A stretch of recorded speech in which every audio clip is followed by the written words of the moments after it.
people, forget that the television content that people are interested in, mostly coming from the broadcast networks, but also a number of popular, cable networks, it is a cross-spectrum phenomenon of age, right? It is not just old people or young people. It is broad, right? I mean, I use Big Bang Theory as like, I have just as many 18-year-olds watching that show as, the best young person show on cable, I don't know, whatever it is, Walking Dead or whatever it is. It's almost equal there. So I look at that and say it is a broad phenomenon that people will consume this stuff on multiple devices, and we just need to get on board that it's going to be everyone and anyone that wants it in some case, right? In some part of their life.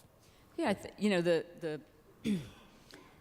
the one thing that I think to some degree created or created some confusion, or maybe people just use the terms interchangeably.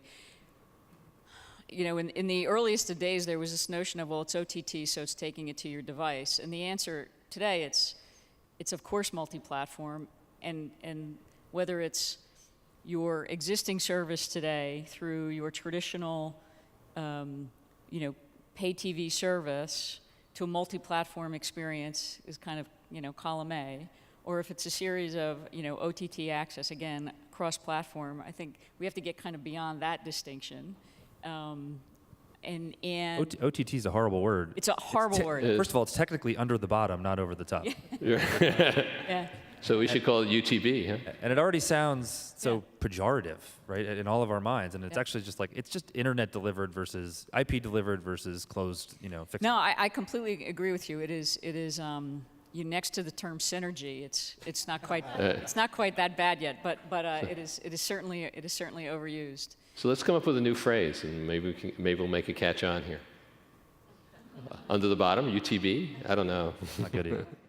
What won't work over the top? Will everything work over the top? As long as you have, like a couple 100,000 people interested in it? I mean, like chopped liver channel, will that work over the top? If you have a couple 100,000 people interested in chopped liver, I think it'll work. But I think that's the challenge, right? Is can you get enough scale there to make it work? First of all, I mean, and there are fees, credit card transaction fees, and CDN and all the other things. So even if you have the infrastructure to launch it, you still got to pay on a per subscriber basis and usage basis. So I think it's going to be an interesting challenge for a number of folks. Okay.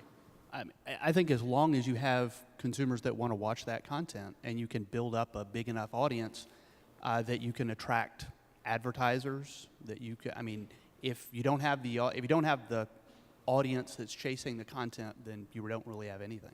And I think what's so great about the advances in sort of subscription and frankly just registration, where people are registering to watch that content, is the data that we're able to collect on those people. Not bad data, but good data. Who they are, where they are, and are they a man or a woman, and how old they are. It allows us to target advertising that much better.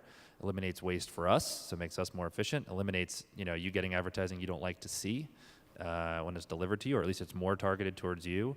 And it is building real value in the advertising business, and I think that's sort of the next frontier on the ad side, is that data and who's has it, who's collecting it, and how are you using it to better your ad business. I think without it, we've all been pushing a lot of content out on the web without that information, and we've gotten pretty far and we've done very well. But I think there is this efficiency layer that's going to be built in over the next few years by having that data that's going to be really, really valuable to the industry.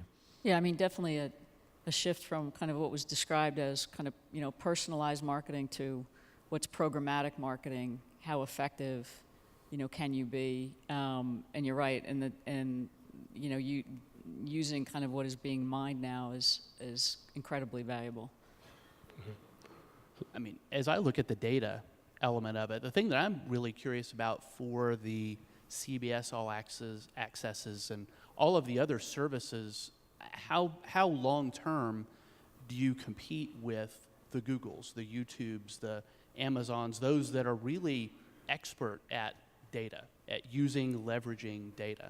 Yeah, I don't view those companies as necessarily competitors. I mean, those are great partners of ours in distributing our content and helping people find our content. I mean, large portion of the traffic driven to our services is driven by Google or YouTube or Facebook or any number of places that has sort of pieces of our content or marketing assets for our content that can drive back to us. I mean, we really look at it as we want to be experts in or great at making great content and experts in distributing it in smart ways. we've made a lot of our sports available for free, you know, on a non-subscription basis, free to the consumer over the internet as they air on TV. And our strategy there has been best screen available. If you're going to go to the best screen available, you're not going to choose to watch a 7-inch screen if you have a 55-inch one right in front of you. The only reason you're going to choose this screen is there's two reasons. One, you're not near that 55-inch screen, or two, there's something else happening on this screen that is adding value to you watching it on the 55-inch screen, and you're using it as a second screen. When we streamed the Super Bowl a few years ago, we added multiple camera angles and data and social, and we had a significant, we had 3 million people watch that stream. They were watching it on a big screen also. They were using it as a second screen experience. We learned that doing fantasy football and being one of the largest, pushers of that product. And so I think there are key second screen elements, but sports predominantly is going to be on that best screen available. So making it available for free or on an ad-supported basis online makes a ton of sense, right? You're adding incremental audience, or you're adding sort of impression value to what you've delivered on the big screen.